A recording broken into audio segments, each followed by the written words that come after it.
What's going on, everybody? Welcome to the Lunchtime Livestream. As always, I'm John Kelly, the Minister of Engagement here at Catalyst, and really excited for all of you who've logged in already and those who are getting ready to log in as we go along. Just a real quick reminder that community group signups have started, and you can sign up online or in person on Sunday mornings and chat with David Kibler about that if you'd like more information. Also, we're looking for people to fill in on our tech ministry. If you're interested in pushing buttons and playing with really expensive gear, please contact me. My email is jkelly@catalystchristian.net. Would love to hear from you. Already, we've got a big hello coming from Facebook. Hello to who you are. I'm not on there right now, so I have no idea who this is, but the person who I'm about to bring in might be able to figure that out. So let's add to the live stream. Hey, our good friend, Mr. Rob. How are you, dude? Good. How are you doing? I'm great, man. I'm feeling a whole lot better than I was earlier this week. I wasn't doing so hot. That's good. I had one of those. It was one of those days, man. Just one of those weekends. Like, I don't know. It was weird. But hey, okay, so somebody's telling, oh, it's Adam Tipton. What's up, Adam? It's awesome to have him on here. So what have you been into this week, man? What things you got going on? Oh, same old youth ministry tonight. So I think most of my time has been kind of dealing with that and making sure it's a great time of worship and fellowship for the students tonight, and just making sure that we're not missing anybody at church. You know, always making sure that we're contacting people that have missed or that aren't meeting in person, and just typical minister stuff. Yeah, you said I helped Jonathan Cleefit get his a trailer unstuck yesterday. Oh, really? So I ran over there and helped him with that. Nice. That was awesome. Well, I heard one of our elders came down and saw a youth group the other night, and his mind was blown by how many kids were down there. There's a lot of kids. They're all big. I don't got any small kids. I got like two small kids, and they're all the other ones are just take up a lot of space. Yeah, but they're like 6th and 7th graders, right? Yeah, exactly. Yeah. And then that makes sense. All 8th grade and above, they're all big. Yeah. Well, we got a big announcement, man. Meant to mention this earlier, and I did, and I'm going to go ahead and type this in so everybody can see it. The church has grown over the last year. Correct. And because of that, we have had to do some changes for Easter this year. And so basically that means that instead of just doing one service for Easter this year, we're actually going to be doing 2 services for Easter at 9:30 and 11. that's a big change. I think we've grown by like 20% since COVID hit, which is really abnormal for a lot of churches, but that's kind of how it's worked out for Catalyst. So Yeah, it's been good. we are growing, and we want to be safe, obviously, for people when it comes to COVID. And so we don't want the services to have so many people that were shoved in there like sardines. Yeah. So we're actually going to offer 2 services on Easter Sunday. So those will be at 9:30 and 11. There will be children's ministry for both services. How that'll look, we'll have more information on that in the next few weeks. But there will be children's ministry for both services. So it's not one of those things where if you've got kids, you can only come 1 hour. So, Yeah. So that's coming up, which is really exciting, man. That's one of the things I will say that has been very encouraging over the last, I guess, 5 or 6 months, as we've seen so many new faces at church, Yeah. which has been pretty awesome. So, we're going to continue on in the series we've been talking about recently, Move, which is our series about discipleship and what it means to be a disciple, what it means to be a discipler, and how to disciple new Christians. So we'll go get right into it right now. This week we're on chair 3, which is the worker. Yes. And the main thing this week is that the third invitation Jesus makes is to follow me, and I will send you out to win the lost. This is obviously taken from Matthew 4:19-20, which is, "Come follow me," Jesus said, "and I will send you out to fish for people." And probably the most important part of this little section right here is that once they left their nets and followed him. And I want to talk about that for a second. Uh, it seems like when you read that when Jesus called people to follow him, they didn't waste time. They just went. They believed and they went. Is that different from us today? Sometimes, but I think Jesus experienced people that didn't do that as well. Yeah. I think the extreme cases with his disciples, especially the 12, it was very quick to drop everything. They were pulled in that direction because of who Jesus was, and they knew the scriptures and they knew it all lined up. So they knew that it was the Messiah. But there are some people that we see that didn't do that. And I think it just shows that the church really hasn't changed, or people haven't changed in 2,000 years, that there's still people who drop everything and decide that they're going to follow Jesus no matter where that takes them. And there's some people that kind of mull around with it for a while, and they might still be mulling around with it by the time they pass away. And so yeah, I don't think it's different. I think it's the same now than it was then. Well, and I would say too, like, it seems like the people who end up lasting long term are the ones who just go. Yes. That they hear, they believe, and they go. And so I just find it interesting that with the disciples, the ones he invited personally, they dropped everything immediately and they just went. Yeah. Just amazing. So let's ask the question today: what is a worker? And if you're watching and listening along, what is a worker? When you hear that, what does that mean? What do you think that means? Rob, when you hear that, what is a worker? What does that mean? When you hear that, what do you think? Yeah, I think of somebody who is given a task at hand, and they stop at nothing to complete that task because they feel like that's their job. So a worker is someone who doesn't necessarily think of themselves, but thinks about the person who's in charge, and they make sure the job is done, so they can still be labeled as a worker. Because, as you know, I don't know if you've ever been fired from a job, or been close to fired from a job where you weren't working, and the manager comes to you and is like, "Hey, this isn't working out. Like, you're not doing the job." And you can quickly go from a worker at that place to a not worker very quickly. And I've like that. experienced that. To go from a worker to a not worker. Yeah, I was trying to think of another word. I just couldn't think of We'll just go unemployed. How's that sound? Yeah, unemployed. Yeah. Not saying that God does that to people, but I think people do that to themselves, where we have work to do as Christians. We have things that we are commanded to do as Christians, And some people eliminate themselves from that because they decide not to do it. They decide not to take that next step in their walk with Christ. Yeah, I'd agree with you on that. I would also say that a worker is someone who sees a need and fills it. Yeah. You look at, especially like people in our church, like Marty Allen's a great one for this. Marty Allen's one of those guys who, if you let's say you've got car issues, right? Like Mm-hmm. something's happened and you've got car issues. Marty hears about it. He's probably going to connect up with you at some point and ask what the issue is. He may not be able to fix it, but he may try and find out if he can. And if Yeah. he can, it wouldn't be surprising if he was like, "Let me fix it."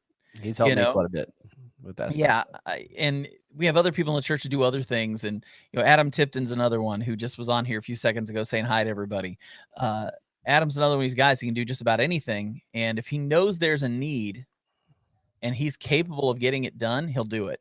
Yes. So I think a lot of times that's a worker, is somebody who sees a need.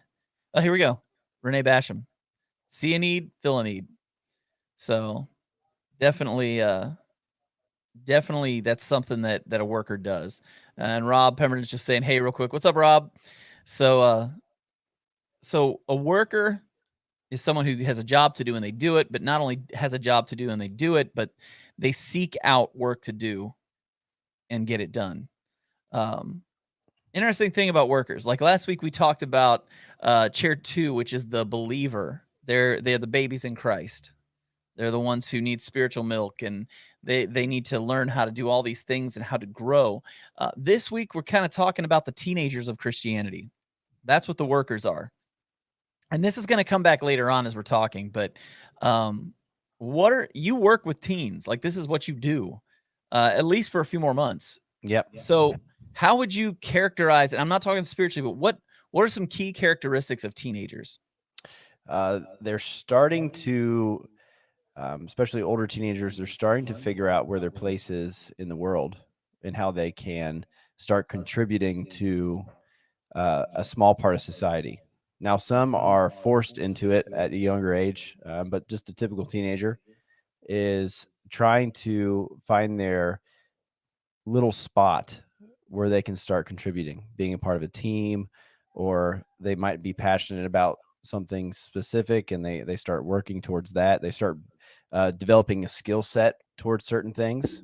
So they start um, going towards something and starting to fail probably quite a bit, where they want to be good at something, but obviously as you progress through something, there comes a lot of failure. Mhm. Um, and the teenagers, they're kind of they flip flop a little bit, so they'll get discouraged real easily. And as we'll learn next week with being a disciple maker, as a minister of teenagers, you have to be there to encourage them, and it's cool when they encourage each other as well. Yeah, and I wanna kinda look even at the physical standpoint of teenagers. They're Mm. developing. They're Yes. you see someone like a Zach Jordan, who's one of the kids in our youth group. Yeah. 2 years ago, he was barely 5 feet, It and seemed the like kid's that. like 6'2" now or something. Yeah, it's my height. He just grew really quickly, and, Yeah. they're it's for young men, it's when they become a teenager where their voice changes, and they get this deeper voice, and they start getting acne, and they start to smell really bad, and there's a lot of awkwardness in coming into yourself. And for girls, it's the same thing. It's just suddenly they go from looking like little girls to looking like grown women, Hmm. and there's an awkwardness in that, and there's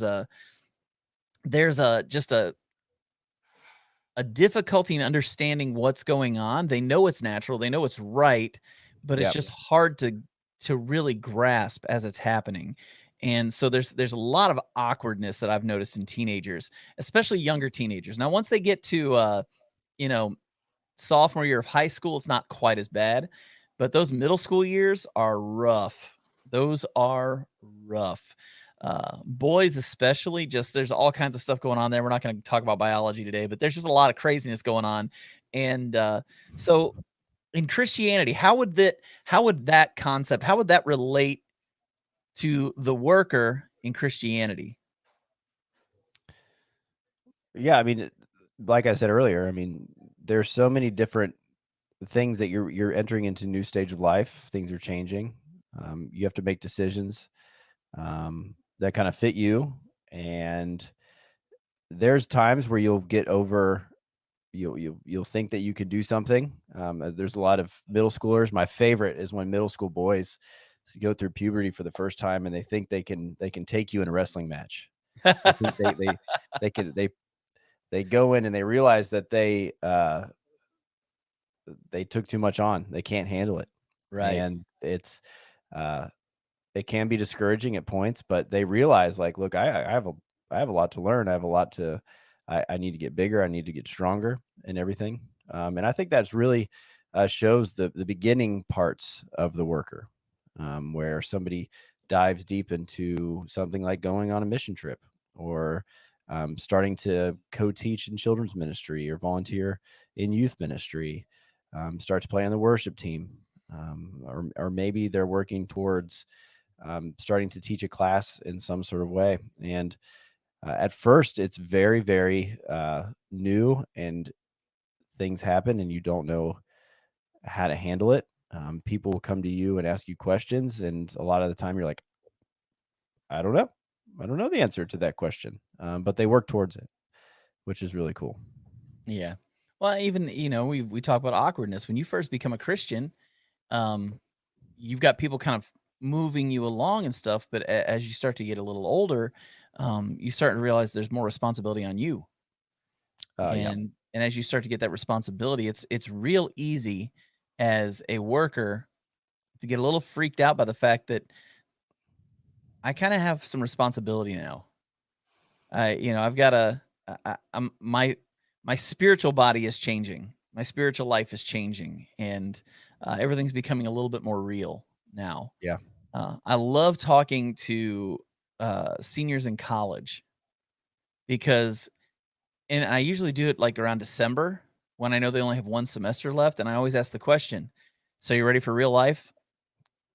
And it's that look, the deer in the headlights look of, "I know, I've gotta get a job, I've gotta pay bills, student loans gotta get paid now," you know, and this worker is kind of that in between, that being a child and then completely cutting loose and being, I guess you could say, a spiritual adult. Um, and so it's just a really interesting time. So let's talk about what a worker needs. Let's talk about what those things are. Um, the first one is they need to have a sense that God is using them. In other words, they need to know they have a place, not just that God loves them and that they're in the family, but what is my place in the family? Do you want to expound upon that a little bit, Rob? yeah. I remember last week we talked about how important it is to make new believers feel like they're part of the family. Right. We talked about them being, coming to the community group and experiencing it, or making sure we greet them as they come into the door, to realize that this is your home. This is a part of who you are. This is not, you're not a guest here anymore. Like, this You is your belong home, here. and we love you. Yeah. And the next step of that is contributing to that group. So you have a community group where people are just attending, and it moves from that to, oh, now they want to provide food. Now they want to make decisions on what the group is going to talk about. And the person who is in charge of that, which will, a lot of this hangs on the next week that we're going to talk about, or this week, the disciple, um, where somebody is encouraging them and pushing them towards accomplishing something. And there's a little bit of hand holding involved. Like, there's some encouragement and saying, like, why don't you try this? Why don't you try that? Maybe you should say this or do that. But the thing that we need to make sure that we realize with these people the most is that even though it seems like they're doing something small, it makes a huge impact for the kingdom. Where it says, Yep. like you just said, they need to have a sense that God is using them, that it doesn't matter if they are preaching on stage a 40-minute sermon, or they're greeting somebody at the door, or they're behind a camera, or they're handing out goldfish to kids in every single classroom. This is making an impact for God. Yeah. Just as a reminder, this is all coming from a book that everybody in our staff has studied called Four Chair Discipling by David Spader. or Dan Spader. Sorry, not Dan David Spader. Spader. Yeah. I'm thinking of David Spade, you know, the actor, the comedian. Yeah. He definitely did not write a book about discipleship. I can No, he promise you didn't. that. But if you'd like a copy of this book, just throwing this out there, if you want a copy of this book, contact me. I'd love to give you a free copy of it. Good book. A lot of people in our church already have it, but if you don't, let me know, because I would love to get you a copy of that so that you could read that. One of the things that Dan talks about in here is when he first became a Christian, he was part of a group that was sent to O'Hare Airport. He lived in the Chicago area, and he was told to go there and to evangelize and tell people about Christ and hand him this pamphlet and tell them about Jesus. And he was terrified. And so he goes up to the first person and they said, no, just shut him down. No desire to talk to him. So he gets really discouraged, but he sits there and he waits and he waits and he waits. And this other airplane comes in and he sits and waits, and this one man comes out and he sees him and something says, that's the guy I need to talk to. So he waits to see if the guy's going to leave, and he doesn't. So he goes over and he starts sharing with the man, and immediately the man is like listening to him. And so he goes to hand him this pamphlet, and the guy's already got one because some guy had given it to him at the last airport, and he'd been thinking about it the entire flight over. So this seed had been planted for him, and he was able to then talk to this guy, and the guy just said, can we just stop for a second? He goes, how do I get Christ to be in my life? Just that simple. And Dan Spader said that he needed that moment in his faith. He needed that moment where he had a sense of accomplishment in what he was doing. And he said for some people that may be working in a nursery, holding babies for the church, that could be setting up tables and chairs for an event or any kind of service within the church. But people need to have a place where they feel like they're serving. If they're just coming and sitting and watching, they're just an observer. They're not really growing, and they're definitely not a worker at that point. Yeah. All they are is still, they're just a believer.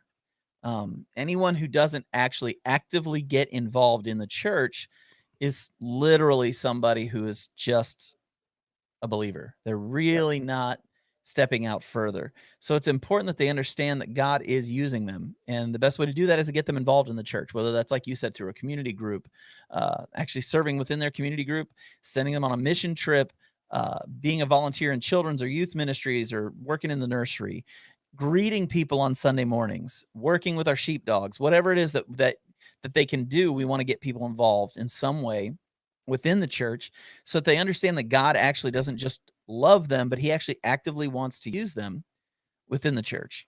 Yep. Another thing is that they need to understand that this new way of life is the victory. And I think this is a big one, because a lot of times we're looking for victories and we look for them externally. We don't think of them internally. When I go hiking, and shocker, I'm going to talk about hiking for a second, but when I go hiking, I want to go somewhere where there's a payoff. If I'm going to hike a hard trail and walk, 6,000 feet of elevation, when I get to the top, I want to be on a mountain and I want to look out and see an amazing view. That's the victory for me when I'm hiking a lot of times. So understanding that the new way of life itself, this choice to live differently, is the victory, is probably a really foreign thought to most people. Would you think so? Yeah, absolutely. Because the victory comes whenever you receive new life. Because at that point, if you continue to stay faithful and obedient to God, his love and grace covers you. So it's weird because the victory starts at the beginning, and then you direct your life towards Christ for the rest of your life. But the greatest victory happens first, which is really, I think that's why people, when they first become Christians, like get really fired up and they're like pumped up, and then it kind of slows down, because I think this is a natural human thing. As you get further away from that baptism point and that conversion point of having new life, it seems a little bit more insignificant at maybe 2-3 years down the road, because we always say you need to grow, but the best thing that happened to you is when you were an infant. Is completely backwards from the way we grow up, because when we grow up, it's like, you go through middle school, you go through high school, you go to college, you'll get a good job, you can start a family, and it seems like it just gets bigger and bigger and more exciting. And we even tell our students all the time, like, every year is better, is the best year for us. Like our best years are not in high school. Our best years are not in middle school. Like the older we get, the better life becomes. Well, if anybody thinks their best years were in middle school, they've got a warped sense of reality, because I don't Yeah. know anybody who thinks that middle school was their best years. Those were I don't know. probably those might be the worst years I ever had, just personally. That's just me. That's just me. Yeah. Elementary was for me, but a lot of people say, you know, that your high school years, like, I wish I was back in my high school years. I've heard that multiple times. Yeah. Or college. I've heard college as well. Mhm. And I don't understand that. Every year is the best year for me. Like even 2020 was better than 2019 for me. And this year, 2021, was better than last year. Yeah. And it's so different with our walk with Christ. My best year in my walk with Christ was my conversion point, because I no longer had to abide by the things of this world, but I abided in Christ, and I received life through that. So understanding our new life is a victory. It is the best victory, should give you peace for the rest of your life. But sometimes it can be kind of discouraging as you get further and further away from it. Yeah, well, I'm gonna go a step further with it. I think this new way of life is the victory. It's the win. You know, we always talk about what's the win? Like if you're gonna get into an argument with somebody on Facebook, what's the win? If there's no win, then what's the point of doing it? You know? And so a lot of people think that heaven is the victory. No, heaven is the reward. This life is the victory, you know, and that's something we have to understand there's a difference of. We get our reward after this world. That's when we get our reward. But while we're here, this life is the victory. Every day Yes. we get to defeat sin. Every day we get to defeat our past. Every day we get to win, because that's what a victory is. It's a win. And so every single day when we follow after Christ, it's a victory. It's something that we can revel in. It's something we can be excited about. See, I realize it would be different with each person, but how quickly do you think it's possible to move someone from a new believer to a worker if you stay engaged with them?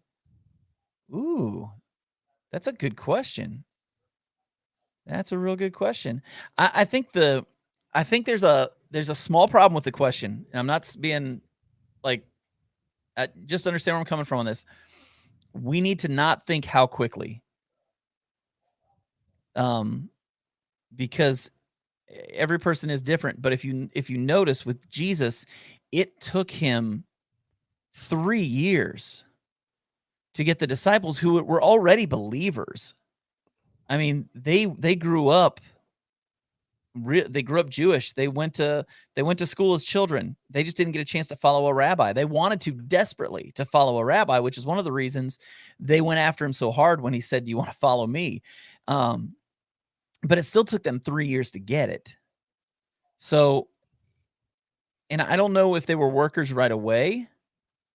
They might have been, but it's really something you got to be careful asking the question, how quickly. I don't think the question should ever be how quickly. It's how long, or not even how long. I think you need to get rid of time altogether and just say, how fiercely am I willing to help them get there? I think that's the bigger question. And engagement is everything. That's a great question.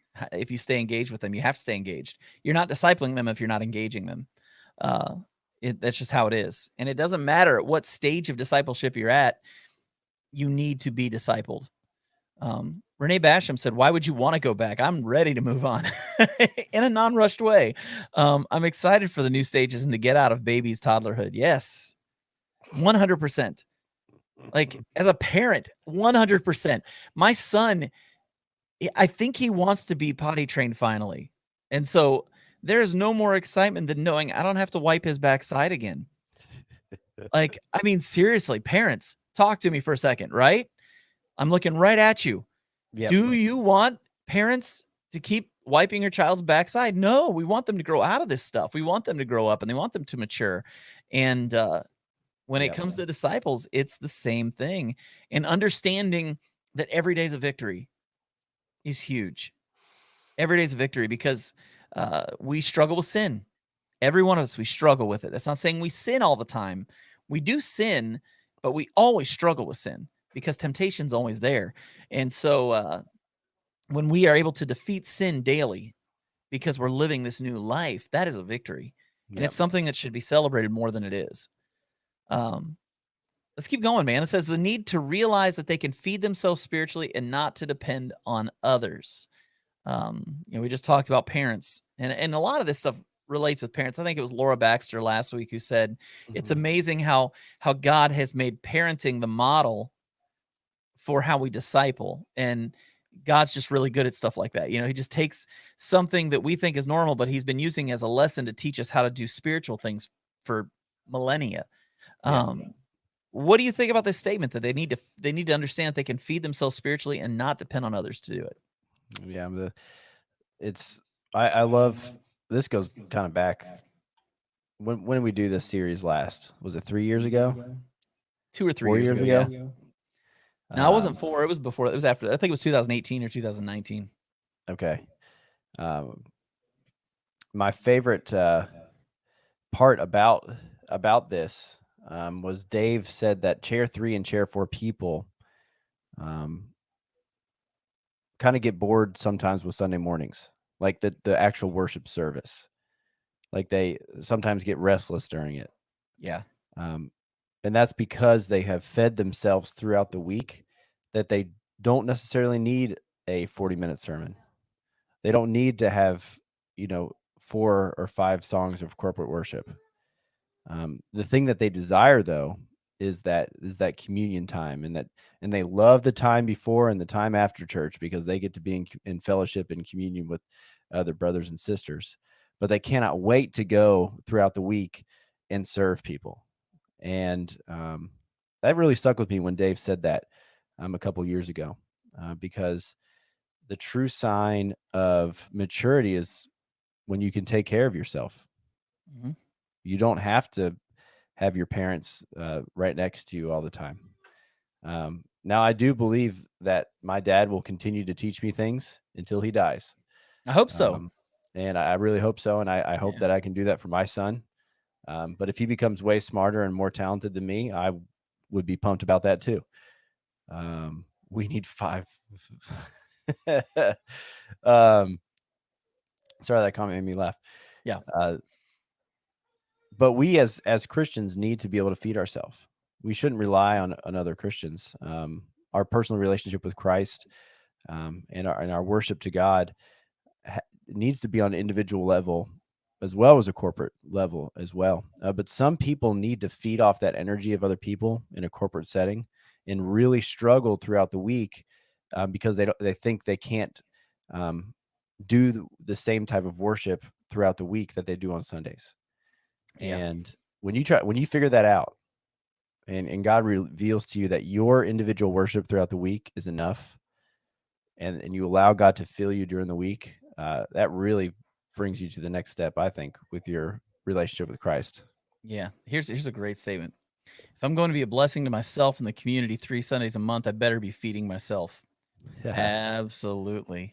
There's a That's true. difference between depending on others versus absorbing wisdom from those we once depended on. 100%. Yeah. Great statement right there. Yeah. One of my least favorite statements that I hear any believer say, especially those who've been in the church for years, I know they've been followers and disciples for years, is when they say, I just don't feel like I've been fed. Yeah. Can I tell you how much I hate that? Like I despise that. And Yeah. and everybody who's watching, I'm just going to let you know, if you want to tick off your ministers, say that statement. Yeah. Just say it, because there's nothing more frustrating than seeing any kind of person who calls themselves a believer and has been for years and is a disciple and who has moved past the stage of believer into worker, and you say, I don't feel like I've been fed. Well, go home and feed yourself. Yeah.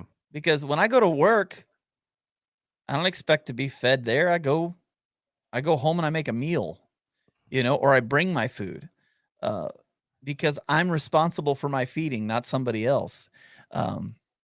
There's nothing wrong with seeking wisdom in the church. There's nothing wrong with that. There's nothing wrong with wanting to learn. Very similar to what Renee said, I'm going to bring it back up again. There's a difference between depending on others versus absorbing wisdom. We should always be absorbing wisdom. We should always be trying to grow. But to say I'm not fed, we can't do that. If we call ourselves a worker, if we call ourselves a disciple, then we should be daily in the word ourselves. We should be feeding ourselves.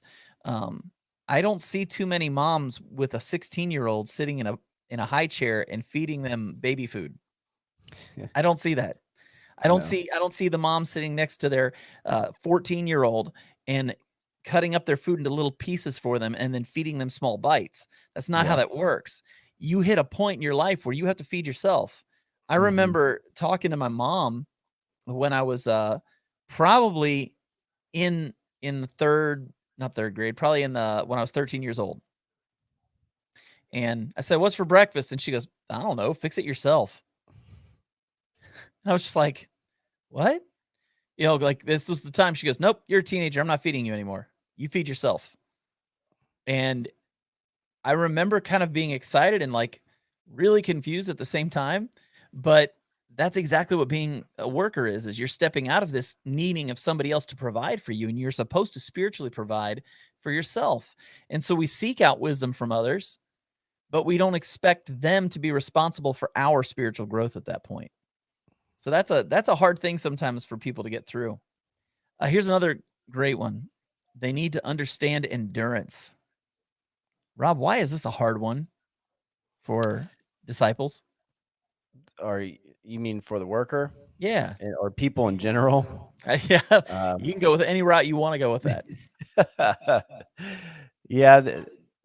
There's this graph that came out in leadership books up in the past couple years, and I love it. It talks about how when you first start to do something, you immediately think that you're a master of it, or you think that you're really good at it. And then so like you peak up really quick and you're like, man, I got this. I don't need any more help. And then you fail in some way, because you will fail. We all fail Oh yeah. in our walk in whatever scenario it is. You can apply this to anything in life. And immediately you feel like nothing. So you have this immediate spike and this immediate drop in everything that you do in life. But what nobody sits down and explains to us is you start at the bottom with minimal knowledge, and you need to raise just a little bit over and over and over again until you get to the point of your goal, whatever that is for you individually with your walk with Christ. I know whenever I had my first preaching class, I felt like I could preach. Not very good. Not Mhm. very good. I'm still not very good, but I was real bad back then. I'm slightly not as bad now. Yeah. I mean, even communicating with people about Christ. I thought that I was like, man, I've had my first semester of Bible college. I'm good to go. And then when someone's like, can you explain the gospel in this scenario? And I'm like, no, I can't. Then quickly I realized, I'm like, I know nothing. I know nothing. And it was discouraging, and it was. But Yeah. if someone just said, hey, look, you're going to learn things over time. If you play the long game, you don't try to throw yourself all in at once, because you'll get overly discouraged and you won't want to go back. Right. Um, Microwave culture. Yes. Yeah. Put up Renee's Well, comment actually, real I quick. was gonna show one other thing before that. Just Okay. somebody said, "Show up full so you can worship." That's Yeah. great. Don't show up hungry. Show up full. Feed Yeah. yourself, then show up and pig out some more. Yeah. And then do that. But Renee, microwave culture endurance is hard because it isn't instant. Also, knowing we may never see the goal, like the guy in the airport that got the first pamphlet, he won't see the results. Yeah, she's right. No, you're right. Yeah. I love the showing up to worship full because worship in its core is to give. Yes. It's not to receive anything. Worship is to give everything. And if you show up empty, you have nothing to give. Mhm. And that's really sad. And that can lead to discouragement also Yeah. within your walk. It's better to leave empty than to leave full. Yeah. And which is backwards once again, because whenever your whole life you go to classes, you go to seminars, you go to things, and you leave and your brain hurts because you're just full of whatever they threw at you. And our Sunday mornings it should be the exact opposite. Well, and also I think in America we've gained kind of an unhealthy understanding of what Sunday mornings are for. Yes, I Like, agree. don't get me wrong, the sermon is awesome to have, the worship music is awesome to have, but there's only really one command that Jesus gave about when we gather together, and that was to remember him. Mm-hmm. And that is the main thing why we're there. Like, if you look in scripture, the main reason we get together is not to hear a sermon, it's not to sing, it's to remember Christ. And when that becomes our focus, the other stuff's gravy. You know, it's just the extra. It's good and it's wonderful, but if we're not there to remember Christ first, it's I don't understand how worship can be as effective for you, or how you can listen to a message as much if you're not there already focused on Christ. And so this doing remembrance of me, you know, the Yep. idea of remembering his broken body and his shed blood, and the reason that we even get to do this is because of his sacrifice. And so it's a lot of times we come into our worship services and we have just a really unhealthy understanding of why we're there. And Yeah. so I'm also going to go with this endurance thing. You We're not running sprints. This is not Christianity is not running sprints. Christianity is all about the marathon. Like I said, Jesus Christ himself, and Dave mentioned this on Sunday too, but Jesus Christ himself had 12 guys who he poured his entire life in for 3 years, and one of them didn't even make it. Jesus, the Son of God, part of what we call the Trinity, even he couldn't get them all. You know, and so we have to be really careful in discipleship, whether it's in reaching people for the Christ or growing in our faith, and understanding that we're not going to go from a spiritual baby in Christ to an absolute giant of the faith in a short time. That takes time, it takes growth, and we gain wisdom through experience. And you don't get experience overnight. Experience has to happen over time. No. And Uh, so, I mean, I would love to talk to 27-year-old John Kelly and just be like, "Shut up." Like, that's the only thing I would say to myself from when I was 27 is, "Shut up." Because there were times I just needed to keep my mouth shut. I thought I knew what I was talking about and I had no clue. Um, Something you mentioned earlier, they need encouragement. yes. This is a big one that a worker needs. They need encouragement when they're doing a good job. I know for me, working up in the tech booth, we have all volunteers. Some of these volunteers are teenagers. Some of them are just volunteering out of the goodness of their heart. And there are glitches. There are things that don't always go to plan.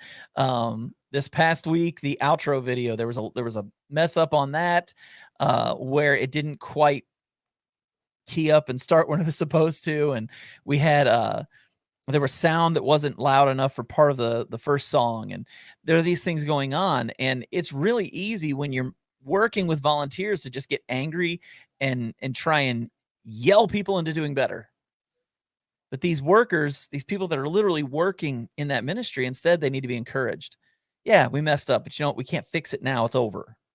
So let's just try not to do it next time.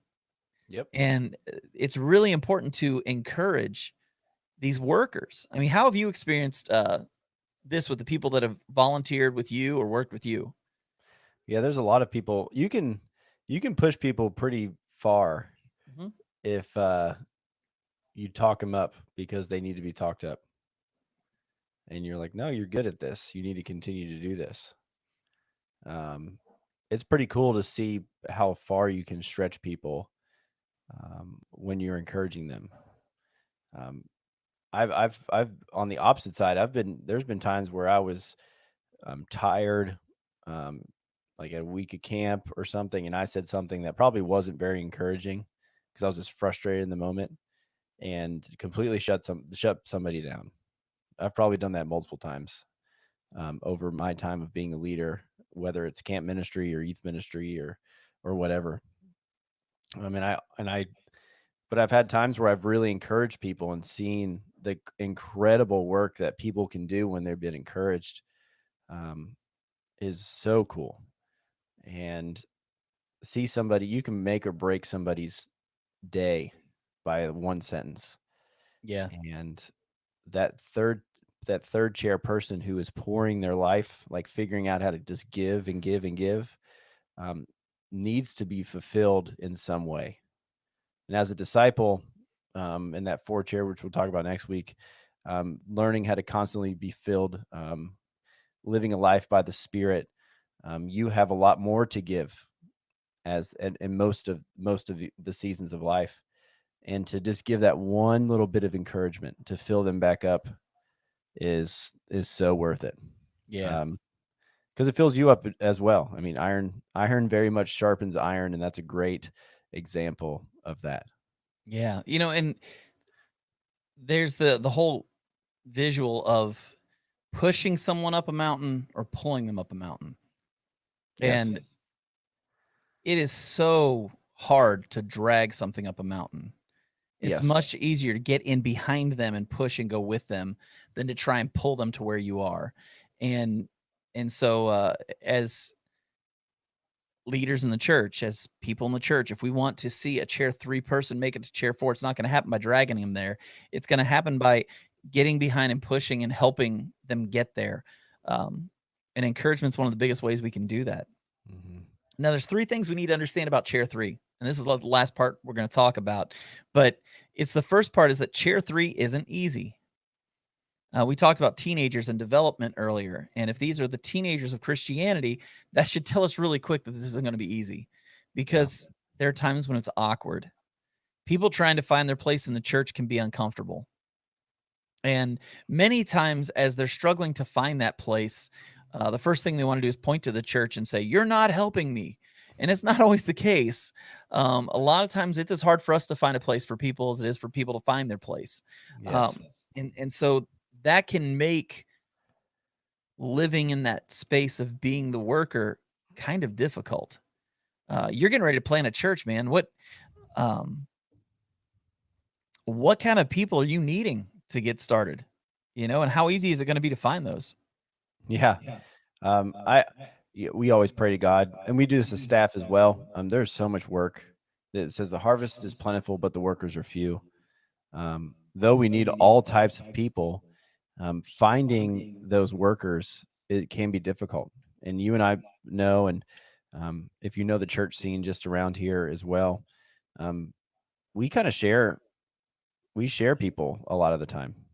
And with Elevate, we'll share people, because it takes a group, to raise a church. You can't just do it on your own. I mean, you can. It'll be a lot more difficult, and it'll take a lot longer to grow, and you get to that spot where it's spiritually mature. But it takes a whole community to come around one church and build it up. Um, when I talk to other churches, they're like, "How can we help?" I'm like, "I need you to partner with us. Like, this is not. We need all of your support to make sure that this thing works. It's not like, let's just throw you a couple $100 or a couple $1,000. It's like, yeah, that's nice, but it takes so much more than that. It takes prayer. It takes encouragement, as we talked about. It takes people, um, and if we want to make this work, we have to give it all to it. And chair 3 people are fantastic, because they're willing. They're willing to learn. They get excited about everything. They accept your encouragement so well, um, and they love being a part of something that's new. Yeah. Probably mostly because they realize there's so much new in them, and if they can grow with something, it's really cool. And there's a Really, really sense cool. of I'm needed, Yeah, which I think a chair 3 person needs, is that idea that I'm needed. yeah. So, yeah, I think that's great. I Uh, I agree with you on what you said, earlier, and how people will look at the church, and say it's your fault, where they haven't found their spot yet. right. Especially smaller churches, it's very easily to look at them and say, "Well, I'm just not needed," or they're not fulfilling me, or I can't do this and I can't do that. When the core of being a chair 3 person is going and finding where Christ is, and then asking people to come beside you and fulfill what Christ is doing in that moment. Yeah. So if you feel like there's not a spot for you, there might be something that needs to be created. Whether it's in the community, it doesn't have to be at the church. It could be in the community. It could be a specific need, and you jump in and fill that need. Yep. And many people don't make it through chair 3, and many fall back into chair 2. Yeah. This is a big one because that discouragement that we talked about can be real, and when that discouragement hits, a lot of times that leads people into falling back. Not really going to discuss this a whole lot. It's just kind of a reality that many people don't ever make it to chair 4 because they can't make it past chair 3 because it's hard. It's kind of like dieting for a lot of people, myself included. Sometimes you get going, you're doing really well, and then it just gets hard. And instead of toughing it out and making it work, you shrink back and you go back to what you were. And that happens a lot of times with disciples too. They go from being a believer to a worker, and then they just go back to being a believer again. And it's kind of sad, but it's just a real thing. And then also it takes time to grow out of chair 3 into chair 4. And this is going to be the last thing we talk about today. But like I said earlier, you want to be really careful asking how quickly or how fast or how long should it take. The real question isn't that. It's like, how engaged should I be? How much am I going to disciple this person? Because time is really a tricky thing when it comes to discipleship, because people don't move as fast as will never move as fast as you want them to. They will move at the speed they move at, and you may think it's awful slow, but it may be exactly as fast as God needs them to move. Yep. Have you talked with people who get really frustrated with how long things are taking to happen? Yes, because I'm one of those people. So I am too. Yeah, So it's like how do you deal with that? I talk to people. I go into your office or Dave's office and just lay it all out on what I'm thinking. And 99% of the time, as I'm saying what I'm thinking, I realize I'm wrong, but I'll still finish my sentence so I get it all out. Yeah. And sometimes you guys don't even have to say anything. Like, that's all I had to say. I'm leaving now. I've had a few of those conversations with you where you've Yeah. walked into my office and you're like, just listen for a second. And you Yep. talk and you go, all right, I'm done. And you leave and I don't see you for another hour. Yeah. Like, Yeah. And I know it's all in God's time. You know it's all in God's time. Dave knows it's all in God's time. But we joke around and say, try not to move at the speed of church in our leadership. And yeah, the reason for that is because God takes time. I mean, from the Old Testament to the New Testament, where they say God was silent, getting ready for the coming of Christ, was 400 years. right. 400 years.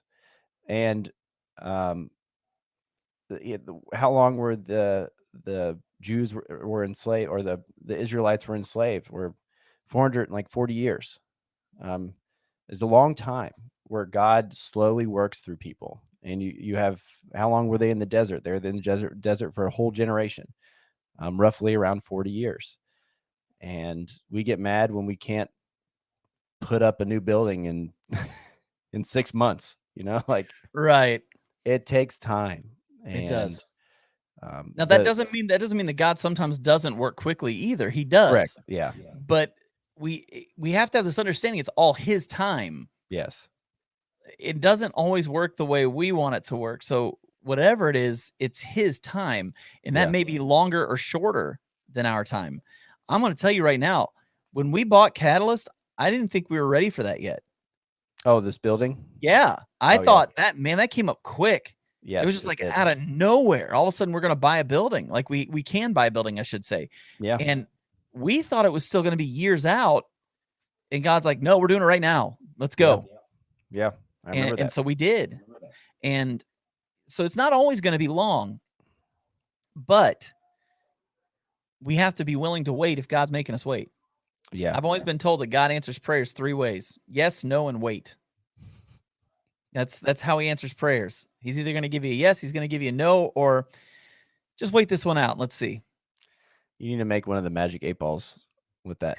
Yes, no, wait. Yes, no, and wait. That's all you get. Yeah, That's all you get. the one thing that Dave mentioned on Sunday, and I wanted to add that to this part, is when you're waiting, it feels like sometimes God is done with you in that season, and then you feel like you've put in your time.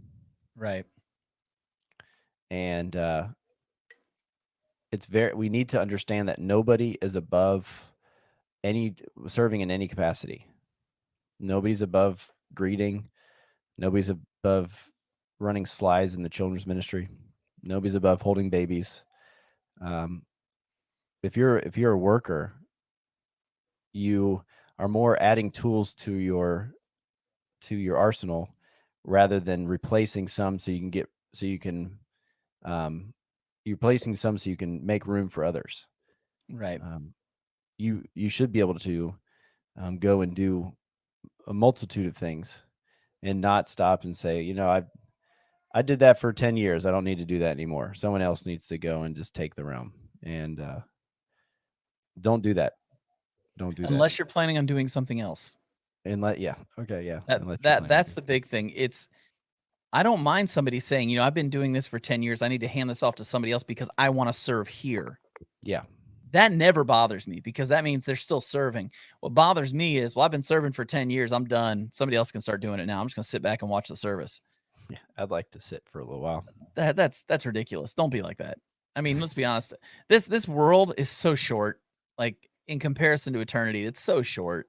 And if we're going to take all of our time and think it's so vital to us to have our time, we're missing the point. We're going to have our time for eternity. Trust me. Yep. And it's going to be a whole lot better than our time here. I mean, what are you going to do? Watch YouTube? Which, by the way, if you do, watch my channel. But is that what you're going to do? Sit down and watch YouTube, play video games? I mean, what are you doing with your time that's so important that you can't serve God? I know. And the truth is, there's nothing. And I have to tell myself that. I really do. I have to tell myself that. But I also have to tell myself to make sure I don't neglect the things that I've been entrusted with as well, like my family. Mm-hmm. Yes. I want to move up to bass player. I'll talk to the worship people. That's not my job. God has a way of putting Superman in his place. And that is true. That is true. God has a way of putting Superman in his place. Rob, good talk, man. Good talk. I think this has been fun just because it's so hard for us sometimes to understand what a disciple looks like and what it is. And so to have conversations like this where we can talk about this a little bit, to have sermons like what Dave did on Sunday, just helps to kind of put it into focus that this is what we're striving to be. And next week is the chair 4, which is the Big Mama Jamma, full on adulthood. I can't wait to hear what Dave's going to talk about. But just real quick, just want a couple real quick things to remind everybody of. Community group signups have started. If you want to get into a community group, you can sign up online or in person on Sunday. Just contact David Kibler if you need more info for that. Also, Easter this year is going to be 2 services, 9:30 and 11. Because of the fact that we've grown so much, we can't really do one service and be able to socially distance anyway possible. So we are definitely going to have 2 services for that. So those are going to be at 9:30 and 11, and there will be children's ministry during both services. So definitely don't think you've got to come to one or the other for children's ministry if you're a parent. Also, like I said, everything we've been talking about comes out of this book, 4-Chair Discipling by Dan Spader. If you want a copy of this book, I will give you a copy of this book for free. I have a bunch of them sitting in my office for a reason. Just email me at jkelly@catalystchristian.net. I will get you a copy of that. No questions asked. Again, Rob, great talking with you today, man. Good talking with everybody online. Mm-hmm. You guys have a great weekend, and we will see you on Sunday morning. If we don't see you live in person, you'll see us on online. So have a great week, guys.